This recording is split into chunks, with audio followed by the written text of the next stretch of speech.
Voilà, chers téléspectateurs, nous nous retrouvons dans ce cadre du Parlons-en. Et dans le cadre du Parlons-en, je reçois ici M. Yao Kwaku Patrice, qui est président du Conseil national du laïcat. Bonjour, monsieur. Bonjour, mon père. Alors, quand on parle de Conseil national du laïcat, à quoi est-ce que ça consiste?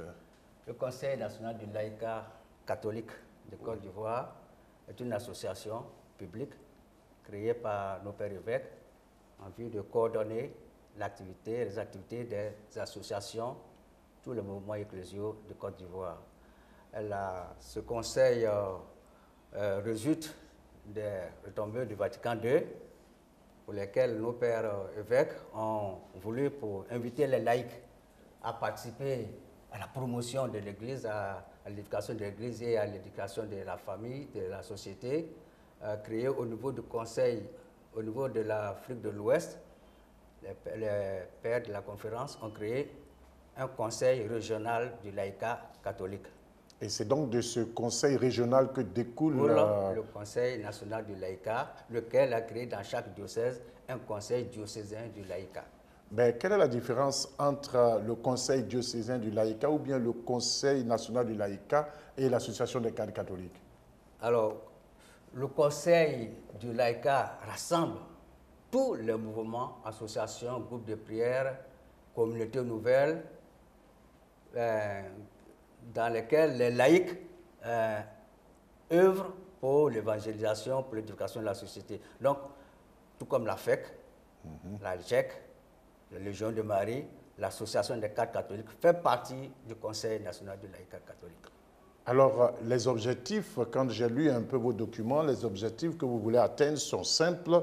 C'est pour un laïcat autonome, mature, formé, engagé, prenant ses responsabilités dans l'Église et dans le monde. C'est ça, c'est exact. Est-ce qu'à dire qu'aujourd'hui, dans vos activités, cela se ressent vraiment? Qu'est-ce que vous faites concrètement? Bien, je vais, avant de répondre à cette question, donner une démission de notre Saint-Père, le pape, qui dit que l'Église n'est pas fondée vraiment. Elle n'est pas pleinement vie. Elle n'est pas le signe de Christ parmi les hommes si un laïcat authentique n'existe pas et ne travaille pas avec la hiérarchie. De sorte que l'Église veut promouvoir le laïcat dans la mise en œuvre de toutes ses activités, dans la promotion de l'évangélisation et de l'édification de la société humaine. Mais l'Église ne peut pas fonctionner sans le laïc en tant que tel. L'Église fonctionne avec les laïcs. Et donc, au quotidien, vous faites partie des fidèles. Mais ce que je voudrais savoir, quel impact vous avez, quelle spécificité vous avez dans cette mission, dans cette grande mission? C'est vrai que vous regroupez tout ce qui est mouvement, association, groupe de prière. Mais qu'est-ce que vous faites spécialement aujourd'hui? Vous êtes des coordonnateurs simplement? Nous coordonnons l'ensemble de ces activités. C'est ainsi que déjà nos premières assises ont eu lieu à Abidjan, où nous avons invité toutes ces associations, tous ces mouvements ecclésiaux à mettre sur pied le Conseil national du laïcat, lequel a créé ensuite les conseils diocésains du laïcat. Alors, nos activités, l'année dernière, nous avons créé la Semaine nationale du laïcat catholique pour permettre aux laïcs de prendre en charge effectivement, de sentir, de marquer leur présence, de se rendre visibles dans l'Église. Et donc, au cours de cette assemblée qui a eu lieu à Bangouro, justement, dans l'une de nos activités, nous avons invité tous les mouvements, associations de groupes de prière à se mettre ensemble pour mener des activités communes. Ainsi, il y a eu la soirée d'évangélisation, il y a eu la visite des prisons, il y a eu la rencontre avec l'évêque autour de l'évêque d'Abangoro, où tous les mouvements ont pris le temps d'écouter l'évêque, sa vision pastorale, sa mission pastorale et ce qu'il attend d'eux, et aussi de poser des questions, vivre cette convivialité. Parce que l'Église, comme on l'a dit là, ce n'est pas la hiérarchie seulement. Quand on parle de l'Église, on parle de la hiérarchie et les laïcs. Jusqu'à présent, l'Église famille, jusqu'à présent, l'Église a fonctionné comme la hiérarchie. La structure hiérarchique, la soumission. C'est ce que vous voyez, mais sinon l'Église fonctionne toujours. Oui, mais c'est ce que nous voyons, c'est ce qui se décline jusqu'à présent. Jusqu'à présent, l'exemple que je donne souvent, lorsque sur une paroisse, on veut construire un bâtiment, c'est le curé qui, avec le technicien, fait son schéma, le plan d'architecture, et ensuite, ils invitent aux laïcs, bon, on a fini, venez cotiser. Ah non. Oh, justement, c'est la tendance. La tendance. C'est-à-dire que sur cette paroisse, peut-être il n'y avait pas un laïcat fort. Sinon justement, un curé de paroisse, et c'est justement ce débat que vous levez est très important. Justement, le curé, il est de passage. Et les laïcs, c'est leur paroisse, c'est leur lieu de vie. Et un curé ne peut pas venir imposer. C'est la communauté qui décide ensemble avec le curé, qui coordonne cette activité-là de construction ou bien de manifestation sur la paroisse. Donc aujourd'hui, si le laïcat se réveille et veut reprendre sa place, c'est normal. C'est normal. Mais dans la structure de l'Église, depuis toujours, c'était avec les laïcs. Et dans le Concile Vatican II, la place du laïcat est vraiment exprimée. Donc, c'est un coup de fouet qu'on vous a lancé. Et si aujourd'hui, vous réagissez positivement, c'est une bonne chose. Mais ce qu'il faut noter, c'est qu'il faut aussi éviter que le laïcat pense pouvoir faire tout seul. Ah oui, évidemment. Voilà. Évidemment, mon père, évidemment, le laïcat entend travailler avec la hiérarchie. Le laïcat revendique même sa place auprès de la hiérarchie. Pour que, justement, toutes ces activités se réalisent de concert. Parce que quand on conçoit ensemble les données, les activités, on les réalise ensemble, on les exécute ensemble. Et cela atteint des fruits. Mais alors, concrètement, comment est-ce, à part ces grandes réunions que vous faites, vous vous retrouvez dans un diocèse, concrètement, le Conseil pour le laïcat, comment est-ce que vous fonctionnez? C'est-à-dire, vous êtes obligé de convoquer tous les groupes pour travailler ou bien vous avez une activité propre? Oui, nous, on a des activités propres, mais on convoque, puisque la structure est régionale, est descendue au national, mais c'est dans les diocèses, dans les paroisses que se vit le laïcat. De sorte que, si on peut vous donner l'exemple de San Pedro. Oui. À San Pedro, le conseil diocésain du laïcat, de concert avec la hiérarchie, a créé des plantations pour prendre en charge certains aspects de l'évangélisation à San Pedro. Qui pouvoir leur a été donné au président du conseil diocésain du laïcat, aller dans paroisse par paroisse, communauté par paroisse, communauté par communauté, en vue de lever une cotisation, mais aussi de prospecter et de créer, tant que cela est possible, des plantations. Donc, ils ont créé des plantations de VA et de concert, avec la hiérarchie, ils prennent en charge certaines activités de mouvements, associations et groupes de prière. Aujourd'hui, à San Pedro, aucune association, aucun groupe de prière ne peut aller en mission sans qu'il y ait le cutus du conseil du Saint de laïcat, mais aussi il ne va pas demander au père évêque, ah mon père, mon seigneur, nous allons en tel lieu en pèlerinage, donnez-nous de l'argent. Non, ils se prennent en charge.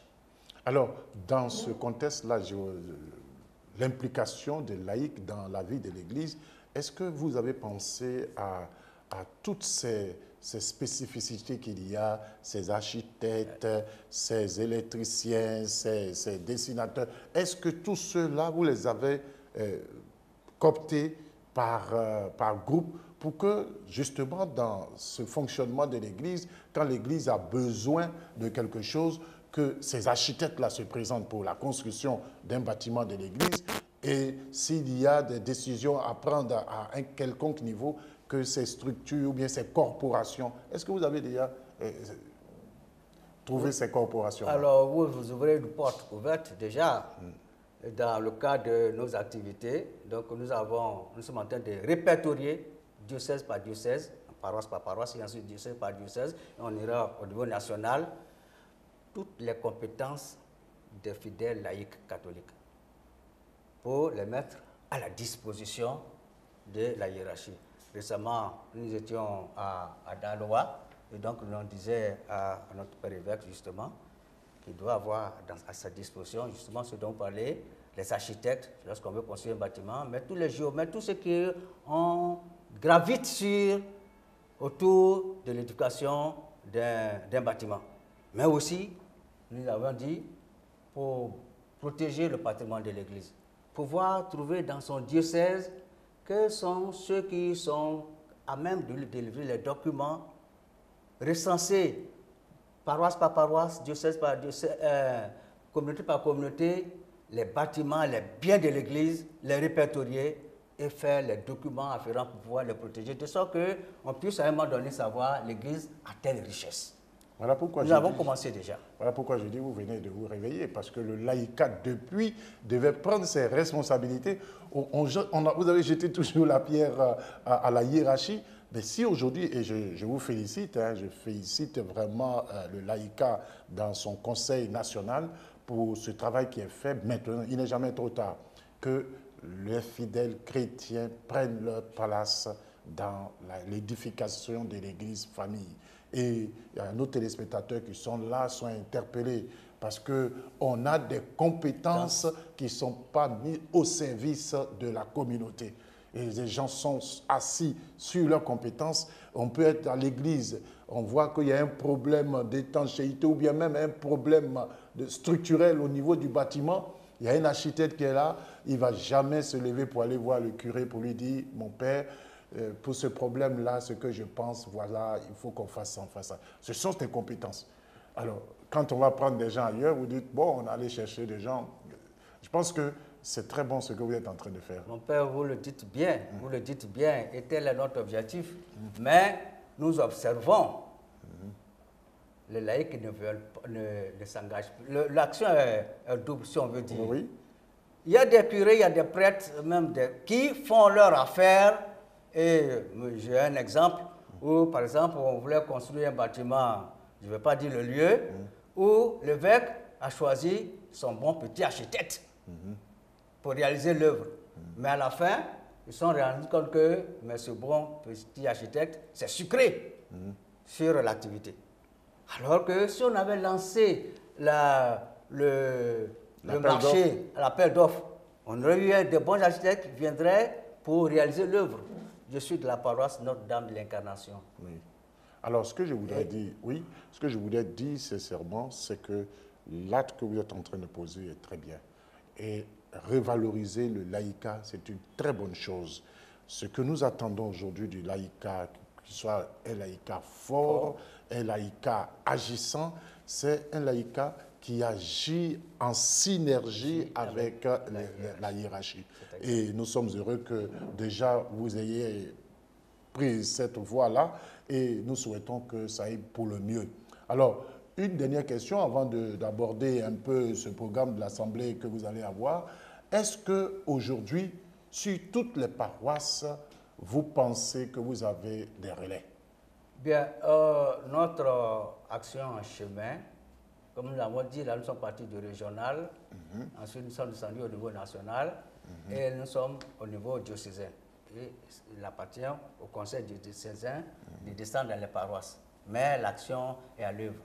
Et nous sommes actifs dans certains diocèses, dans plusieurs diocèses. Aujourd'hui,